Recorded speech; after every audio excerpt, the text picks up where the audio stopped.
Yeah, so it's interesting. So you teach at a community college. So you have students and you kind of see, I mean, you're maybe not having these kinds of conversations with your students all the time, but I suppose you overhear stuff and you see things. I mean, do you feel like you're seeing a change towards a more tolerant, more less balkanized kind of mindset, or do you find that actually that people are actually getting more kind of balkanized? I think among the younger generation, I find there is probably the highest level of tolerance we've ever had. So I agree with that part of it. I think that people are more open to people who are different to them in the younger generation, which I think is a very good development. Yeah. However, it doesn't give me any comfort because I just know how easy it is to manipulate the human mind. And I also Yes. know how far we've gone in trying to do that purposefully. And Yes. so I think just having that knowledge, I can't sit easy knowing that I see this generation of kids because I also see their mental uh, defensiveness. Like I see their the ways that they can easily be tricked, and of course I'm going to teach it. Like I teach math, I teach writing, so I actually had a Twitter conversation with Angel Eduardo, senior writer and editor for Fire, one of the organizations, anti-racist organizations, and free speech fighting organizations. Yes. And he posted a statistic saying 36% of liberal professors between the ages of 18 and 35 are at least sometimes okay with using physical violence to stop a speech on a college campus. So of course Sure. I read that statistic and I immediately was like, there's just zero chance that this is reasonable in any way. Of course I knew that because I actually do math all the time and so I understand how it all works. So what did I do? I opened it up. It took me about 15 seconds to find all the evidence I needed to show that the statistics were bogus. It was like a master class in there on bias, statistical bias in Sure. design and Yes. analysis. So I put together a whole project for my students, and we're going to walk through it. I'm going to walk them through the steps that I took to do Yes.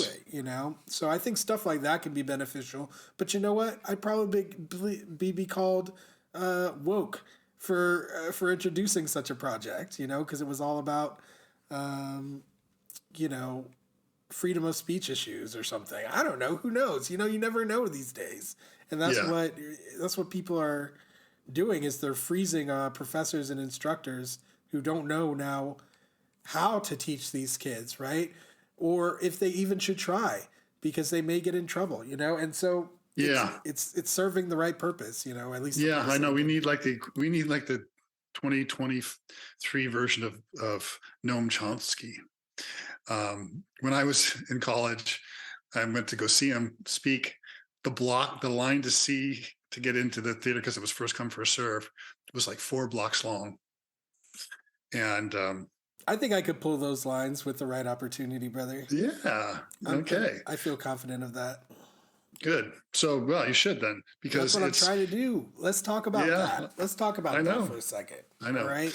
Yep, it is.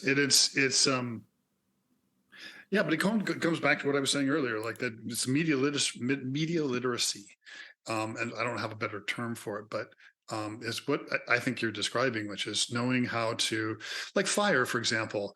In my opinion, I perceive that organization as being a right wing operation, and it's in fact funded by people like Koch, the Koch brother, and but and yet, or it's kind of like the heterodox academy or something like that, right? There's these things. There's definitely it can be very sneaky, I right? mean, well, you saw the These fun. bills that they put out in Florida, right? That DeSantis put out. Have you Yeah. been following that? Oh yeah. Absolutely. So, I mean, we know that they're literally trying to create a separate online college system and phase out the current one that Right. reflects their values, one where they can choose the faculty, where they can review everything that's going on, and make sure they control the Yes. speech in exactly the way that they want, like a propaganda extension.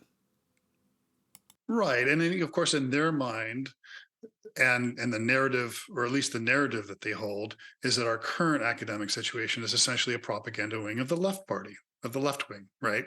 So they're like, we have to fight back and have our own alternatives. I mean, they already have like, Heritage and other places, Heritage, Liberty College or whatever. Yeah, but that's what they Um, do, right? They fight back. They don't fight for anything. They're fighting back always, yeah, yeah, yeah, yeah, perpetually. yeah. Well, right. So it's right. And how, well, and not to get into motivations again, but interesting question there is it actually a serious attempt at trying to uh, create their own ideological machine, right, through education, or is it simply a uh, owning the libs to get votes kind of thing, I right? think they're trying to Um, recreate it. I think at this point we can be quite certain. I think. I don't think it's a question anymore, personally. I mean, the bills are being presented. I don't think that they're being presented in. I don't think that you can say legislation being presented is a pretense in this context. Yeah, Be- yeah. Well, the one college I think was kind of a stunt, but yes, the education, that the policy that affects all state colleges Right, exactly. is Yeah, a serious I'm going to deal, distinguish those. right? Yeah. Yeah, it's a serious deal. Then they're trying to, anyways. Yeah, that's actually, that really scares me. But I mean, I a lot. I think, I have a real concern about the direction that the Republican Party has gone and is going into. I mean, everything from January 6th and Trump's rise, and all that, the stuff that's going on with trying to, like, essentially uh, uh, voter suppression and all. So it seems to be moving in a very Authoritarian direction. authoritarian direction, right?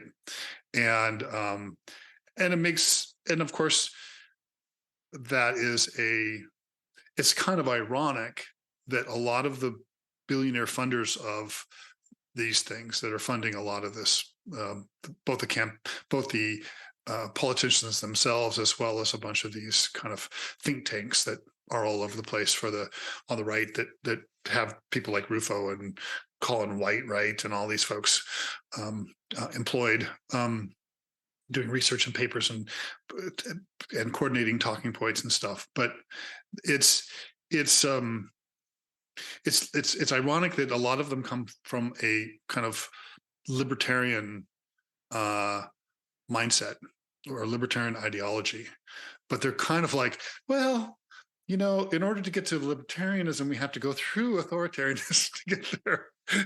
I think they rationalize it to themselves a little bit that way. I But mean, yeah, it's a scary, it's kind of a scary time. And I think that, but I think part of, sometimes I try to convince myself that, like, well, this isn't, yeah, it's this is an attempt to distract both voters on both the left and the right from more meaningful policies, and get them focused on things like, trans rights or CRT or whatever. Um, regardless of what anyone thinks about the Democratic Party, can do you agree that they've at least put forth policies that, at least on their face, are designed to help people and to um, give people opportunity? well, I think absolutely, and I think, but and the Republican Party did, I think, used to do that to more than it does now. And like, well, Maybe, I for don't know. example, when Trump ran this last time, he didn't even bother making a plank, nor did when the Republicans were, when they recorded, in the 2020 midterms, or 2022 midterms, yeah, last year midterms, they didn't even really have a policy plank. They just kind of, because it's really, the strategy is no longer about policy and governing.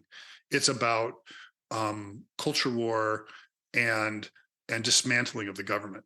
And that should scare everyone because I mean that they're not Well, even. dismantling of the government while making it an authoritarian, institution. Yeah, I mean they're doing a good job already. They're doing a really good job, I would say. Actually, like I never imagined that. I didn't. I went to law school not too long ago. I Yeah, graduated 9 years ago, and a lot of the stuff that they taught me in law school about the way our laws are meant to work, the way our court system is meant to work, the checks and balances that exist within the system, the accountability measures that exist, all of it was BS. Like, well, yeah, kind of. I mean, no, not it was kind of, there, like but actually, like I mean, I was there. You can observe that it's BS. You can quite literally watch what you're told and taught about the way laws are supposed to happen not happening, and that's what I did. So yeah, I just kind of I don't know where we go from there. We have a system that's already filled with unaccountability. So, yeah, like, regardless of whether you're on one side or another or whatever you want, this system does have to go. So, like, there's actually, like, kind of like a weird unity of, the two sides or whatever you want to say. Like, but they can't really see it because their motivations and interests are different, right? So, that's how I see it yeah, anyway. yeah. Thanks for watching. For access to the full-length conversation and all of the 2-hour-long unedited conversations that I've had on race, click the support link in the description below. Thanks for your support and see you next time.